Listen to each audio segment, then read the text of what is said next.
Dear students, today is our 25th lecture of Programming Fundamentals, and I am your mentor Imran Kazmi.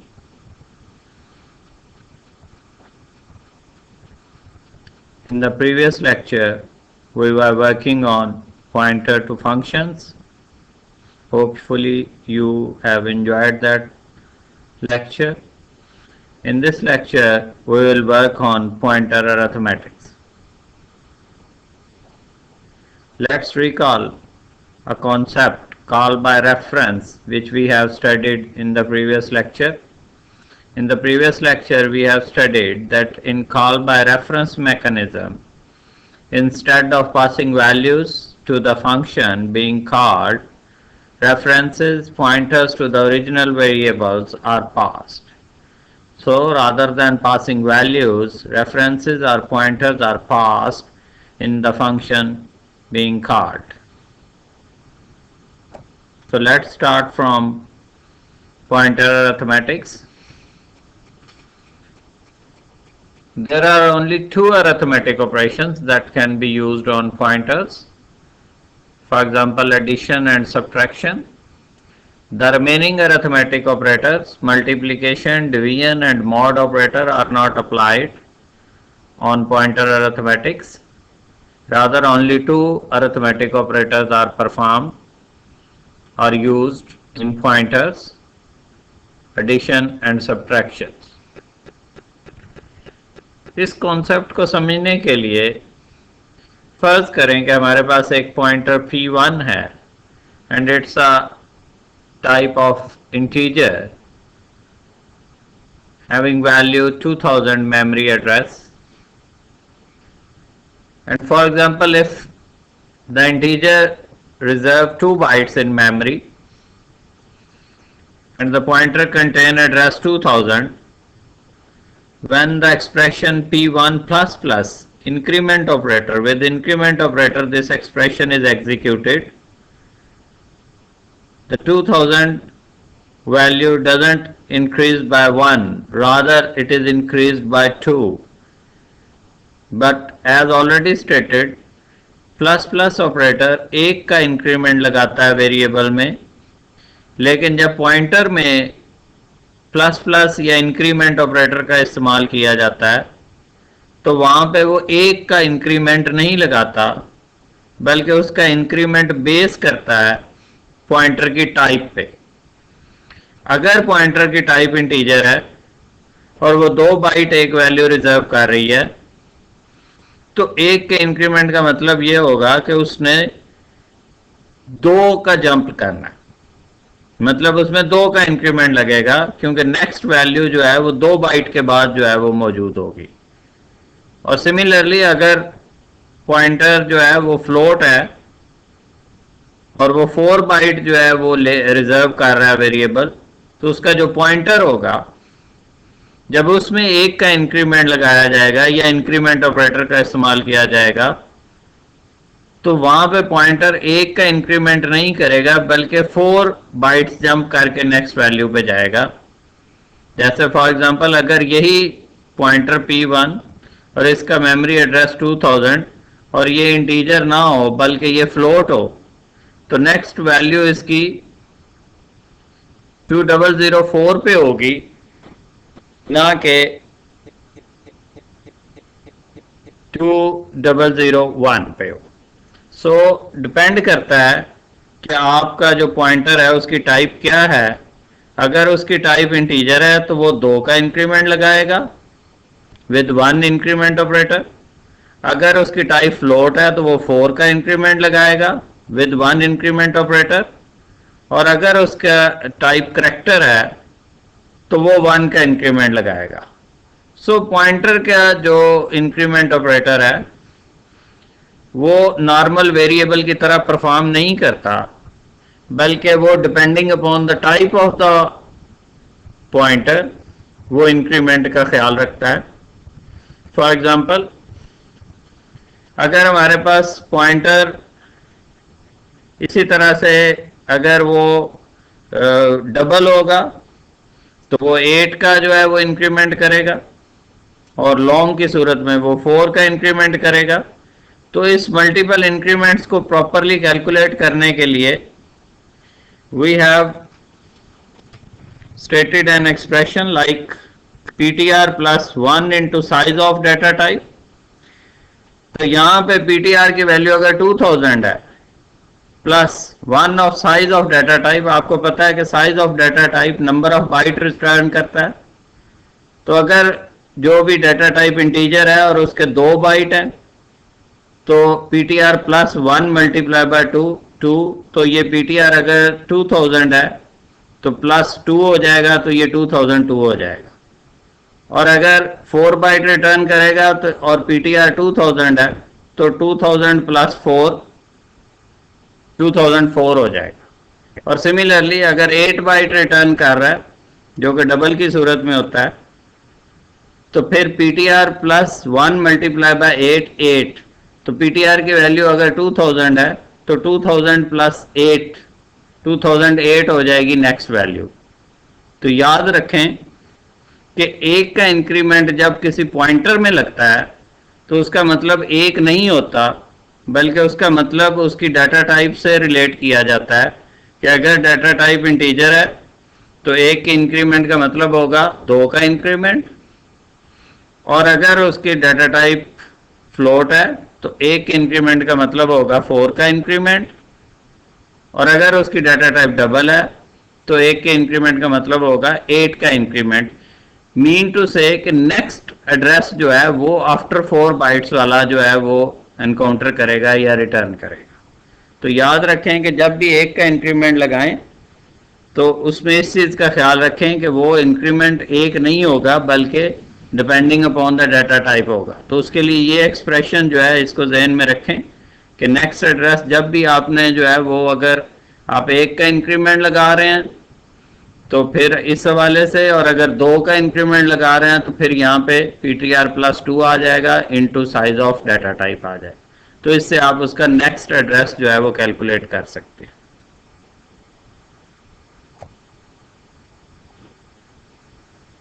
Each time P1 is incremented, it will point to the next integer। तो जब भी आप P1 में increment करेंगे एक का increment तो वो नेक्स्ट वैल्यू जो है उस पे इनके वो पॉइंट करेगा। तो नेक्स्ट वैल्यू चूंकि इंटीजर के लिए नेक्स्ट 2 बाइट पे होगी तो वो एक का इंक्रीमेंट का मतलब ये है कि 2 का इंक्रीमेंट लगाएगा। तो same is the case with decrement operator. तो फॉर एग्जांपल अगर आप P1 माइनस माइनस करते हैं और अगर P1 की वैल्यू 2000 है तो एक के डिक्रीमेंट का मतलब 1999 नहीं होगा बल्कि 1998 होगा, क्योंकि एक का डिक्रीमेंट जो है वो अगर इंटीजर पॉइंटर में हो रहा है तो एक्चुअली एक वैल्यू डिक्रीज नहीं करेगा बल्कि पॉइंटर की 2 वैल्यूज डिक्रीज करेगा, क्योंकि उसकी जो प्रीवियस वैल्यू है वो उससे 2 बाइट पीछे है। तो चूंकि हर वैल्यू का इसका 2 का डिफरेंस है तो जब भी आप एक या इंक्रीमेंट करें या डिक्रीमेंट करें तो उसने एक के मद्देनजर नहीं रखना, बल्कि उसने ये देखना है कि टाइप क्या है। अगर इंटीजर है तो उसने 2 का डिफरेंस निकालना है, और अगर फ्लोट है तो उसने 4 का डिफरेंस निकालना है, और अगर करेक्टर है तो उसने 1 का डिफरेंस निकालना है, और अगर डबल है तो उसने 8 का डिफरेंस निकालना है। तो आपने जब भी पॉइंटर के अरिथमेटिक में इन 2 अरिथमेटिक्स का ख्याल करना है, इंक्रीमेंट का या डिक्रीमेंट का, तो उसमें उसकी डाटा टाइप को मद्देनजर रख के आपने उसकी कैलकुलेशन करनी है। Each time a pointer is incremented, it point to the memory location of the next element of its base type। base type mean कि अगर वो इंटीजर है तो नेक्स्ट एलिमेंट अगले 2 बाइट पे होगा, फ्लोट है तो नेक्स्ट 4 बाइट पे होगा, और डबल है तो नेक्स्ट 8 बाइट पे होगा, और अगर कैरेक्टर है तो नेक्स्ट बाइट पे होगा। इसका मतलब ये हुआ कि जब भी उसमें इंक्रीमेंट करेंगे तो वो जो इंक्रीमेंट है वो डिपेंड करेगा उसकी बेस टाइप पे, कि जिस तरह की उसकी टाइप होगी उसके मुताबिक वो इंक्रीज या डिक्रीज होगा। Similarly if डिक्रीमेंटेड then it point to the previous element location. Obviously जब आप increase करेंगे तो ये next एलिमेंट की लोकेशन पे जाएगा और डिक्रीज करेंगे तो प्रीवियस एलिमेंट की लोकेशन पे जाएगा. For example, here we have an increment of 12 in the pointer P1. It doesn't mean that the value would be increased by 12. Rather, it means that the 12th element, the address of the 12th element will be pointed out. So ये अगर integer है तो next 24 का जो difference बनता है उस पे जाएगा, क्योंकि हर एलिमेंट के लिए उसमें 2 बाइट जो है वो लेने हैं. तो यहाँ पे 12 का जो इंक्रीमेंट है, इट डजेंट मीन कि जी वैल्यू उसकी 12 जो है उसमें ऐड हो रहे हैं. रादर वो 12th एलिमेंट को पॉइंट करेगा.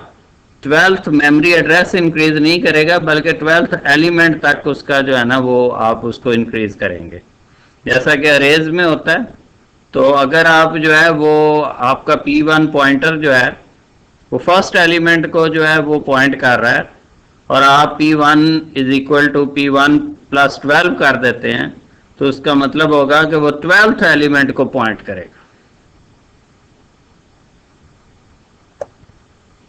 फॉर एग्जाम्पल, यहाँ पे हमने फ्लोट को डिस्कस किया. If we have a float variable fl and a pointer to the float variable flp, so we have two variables. One is simple variable fl and flp is a pointer to this variable fl. So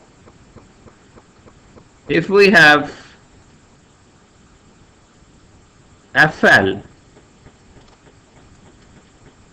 it would reserve 4 bytes in memory. And when we will focus on the increment of the pointer of fl, this flp is the pointer of fl. When we increase this flp with 1 increment, it would jump to the next 4th byte. This line would indicate the value of flp. So initially it is over here, but when we have 1 increment plus flp, so rather than going over here, it would jump over here. 4 bite जो है वो ले रहा है, तो next 4 bite पे ये point out करेगा, 4 बाइट का जंप लेगा और उसके बाद जो मेमोरी एड्रेस बन रहा है वहां पे ये चला जाएगा. फॉर एग्जांपल, इनिशियली इसके पास वैल्यू जो है वो 2000 है और नेक्स्ट 2001, 2, 3 और 4. तो जब आप इसमें चूंकि ये 4 बाइट ले रहा है और एक का इंक्रीमेंट लगाएंगे तो 2000 के बाद FLP की वैल्यू 2004 हो जाएगी.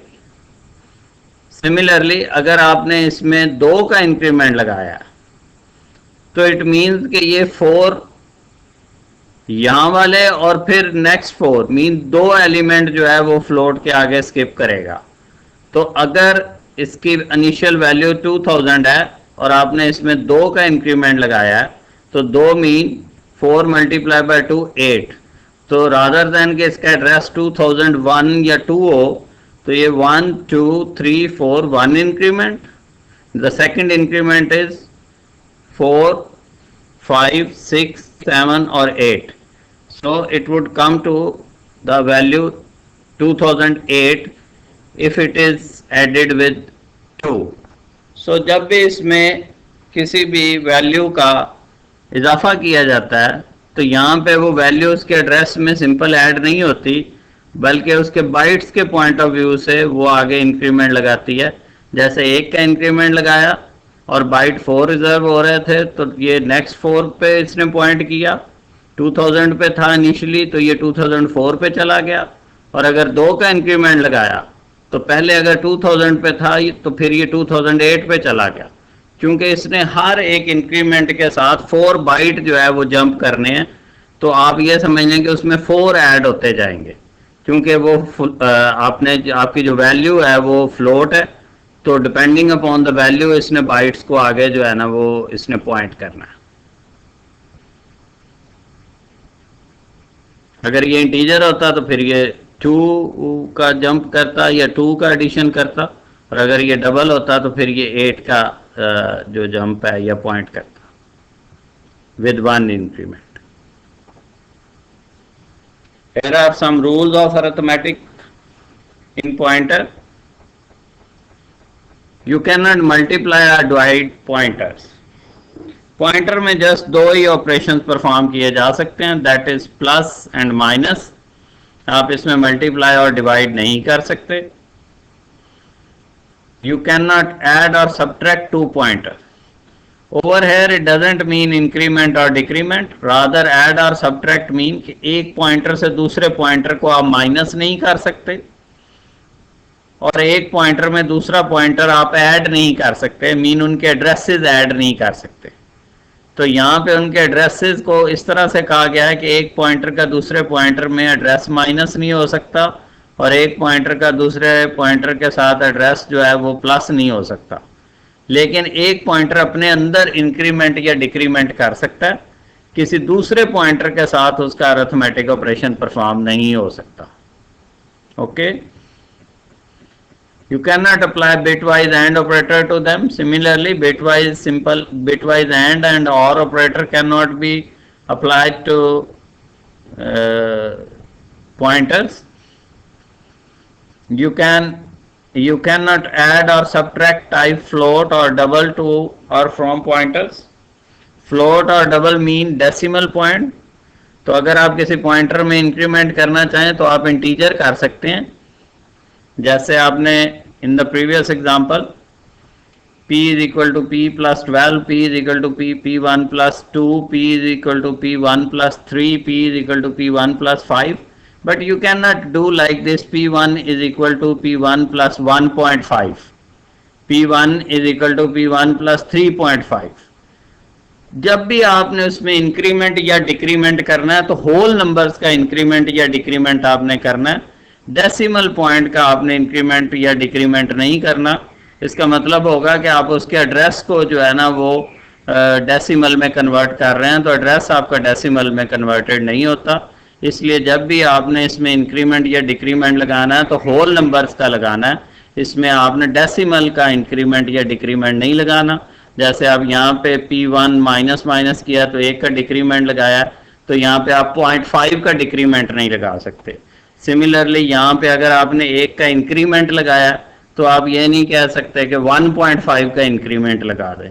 तो पॉइंटर में जब भी आपने इंक्रीमेंट या डिक्रीमेंट करना है तो होल नंबर्स का करना है, वहाँ पे आप डेसिमल मीन फ्लोट या डबल का इंक्रीमेंट या डिक्रीमेंट नहीं कर सकते. सिमिलरली जब कंपैरिजंस की बात आए, पॉइंटर कंपैरिजंस की, तो you can compare two pointers in a relational expression. For example, if p is lesser than q, तो यहाँ पे p का एड्रेस, p में जो है वो एक एड्रेस है और q में भी एड्रेस है, तो आप एड्रेसेस का कंपैरिजन कर सकते हैं, which one is the previous one और which one is the greater one. तो अगर वो एड्रेस लेस है तो इसका मतलब यह है कि वो लोअर मेमोरी स्पेस पे है या लोअर मेमोरी लोकेशन पे है, और अगर ग्रेटर है तो उसका मतलब यह है कि वो ग्रेटर मेमोरी लोकेशन पे है. सिमिलरली अगर आप अरेज की बात करें तो अरेज में चूंकि कंजेक्टिव मेमोरी लोकेशंस होती हैं, तो उसमें अगर एक पहली वैल्यू p, उसका एड्रेस p में है और दूसरी वैल्यू का एड्रेस q में है, तो डेफिनेटली p जो है वो लोअर मेमोरी एड्रेस पे है और q जो है वो ग्रेटर मेमोरी एड्रेस पे है. तो उसमें आप जो है वो अगर आपका P और Q किसी एक ऑब्जेक्ट को, जैसे अरेज की मैं एग्जांपल दे रहा हूँ, तो अगर अरेज में जो है वो P और Q दो पॉइंटर जो है वो एक ही अरे को जो है वो पॉइंट कर रहे हैं, तो वहाँ पे आप कंपैरिजन कर सकते हैं. लेकिन शर्त यह है कि P और Q दोनों पॉइंटर एक ही ऑब्जेक्ट को, मीन एक ही अरे को कर रहे हो या एक ही स्ट्रक्चर को कर रहे हो या एक ही ऑब्जेक्ट को कर रहे हो. ये नहीं हो सकता कि P जो है वो किसी और ऑब्जेक्ट को पॉइंट कर रहा हो और Q जो है वो किसी और को कर रहा हो और आप फिर उनका कंपैरिजन करें, तो ऐसा नहीं होगा. इसके लिए यह है कि दोनों का सेम ऑब्जेक्ट को कंपेयर करना ज़रूरी है. जैसे मैंने आपको अरे की एग्जांपल दी कि अगर पांचवी वैल्यू फॉर एग्जांपल उसका पॉइंटर P है और छठी वैल्यू का पॉइंटर जो है वो Q है, तो डेफिनेटली ये कंडीशन ट्रू है, क्योंकि पांचवी वैल्यू का जो पॉइंटर या उसका जो मेमोरी एड्रेस होगा वो डेफिनेटली लेस होगा एज कंपेयर टू Q. क्योंकि Q जो है वो हायर मेमोरी एड्रेस पे होगा। Let's discuss some benefits of pointers. Pointers are used in situation when passing actual value is difficult or not desired. जैसा कि आपने फंक्शंस में देखा है कि अगर आपको पूरी वैल्यूज जो है वो पॉसिबल ना हो, जैसे फॉर एग्जांपल आपने पूरा रे पास करना हो किसी दूसरे फंक्शन में, तो अगर वो डिफ़िकल्ट हो या ऐसा करना जो है वो आपकी रिक्वायरमेंट ना हो, तो फिर उस सूरत में आपको जो है वो पॉइंटर्स का इस्तेमाल करना पड़ेगा। पॉइंटर्स के इस्तेमाल से वैल्यू पास करनी और इनडायरेक्टली रिटर्न करनी ईजी हो जाती हैं। To return more than one value from a function, definitely अगर आपको एक से ज़्यादा वैल्यूज फंक्शन से रिटर्न करवानी है तो फिर आप सिंपल रिटर्न स्टेटमेंट का इस्तेमाल नहीं कर सकते, आपको इसके लिए इनडायरेक्ट रिटर्न यानी कि पॉइंटर्स का इस्तेमाल करना पड़ेगा। एग्जीक्यूशन स्पीड इससे इंक्रीज हो जाती है क्योंकि आप डायरेक्ट एड्रेस को एक्सेस करते हैं, और जब डायरेक्ट एड्रेस को एक्सेस करते हैं तो सिक्वेंशियल एक्सेस ख़त्म हो जाती है, आप डायरेक्ट एक्सेस की तरफ जाते हैं और इससे स्पीड जो है वो डेफिनेटली बढ़ जाती है। The pointer are more efficient in handling the data types. Yes, they are more efficient as compared to normal data type. इससे data type को handle करना जो है वो ज़्यादा आसान है। Pointer reduces the length and complexity of the program. Definitely अगर आपको यही काम जो है वो सिंपल वे से करना पड़े विदाउट पॉइंटर्स तो it would be much complex and much lengthy programs. But if you are doing it with the help of pointer, you can reduce the length mean number of lines, line of code, तो आप उसको reduce कर सकते हैं और programme की complexity भी आपकी कम हो सकती है। तो pointers have multiple benefits in programming. We will discuss some of the programming techniques or some programs in the next lecture hopefully regarding benefits of pointers. Hopefully you have understood these points. The use of pointer array to character string result in saving of data. Definitely if you are using strings and in strings you have used pointers, pointer would be useful for saving of data. To allocate memory and access it, dynamic memory allocation के लिए pointers जो है वो बेहतर choice है. Implement linked list. Yes, in the next semester you would study data structure, and we have different types of data structure, linked list, trees, graphs. तो ये जो डिफरेंट डाटा स्ट्रक्चर हैं, लिंक लिस्ट की बात कर लें, trees की बात कर लें या ग्राफ्स की बात कर लें, इनकी इम्प्लीमेंटेशन जो है वो पॉइंटर्स के साथ बहुत आसान हो जाती है, या with the help of pointers आप इनको ज़्यादा अच्छे तरीके से इफेक्टिव मैनर से आप इन्हें इम्प्लीमेंट कर सकते हैं, बजाय इसके कि आपने अगर पॉइंटर इस्तेमाल नहीं किए तो इसकी इम्प्लीमेंटेशन डिफ़िकल्ट हो जाएगी. So pointer are quite useful while implementing linked list, trees and graphs in other data structure. Okay ji, this was the whole lecture about the pointers. Inshallah in the next lecture we will study some more details of pointers, तो उसमें हम programs भी discuss करेंगे. Hopefully you will enjoy the programs of pointers. Thank you very much.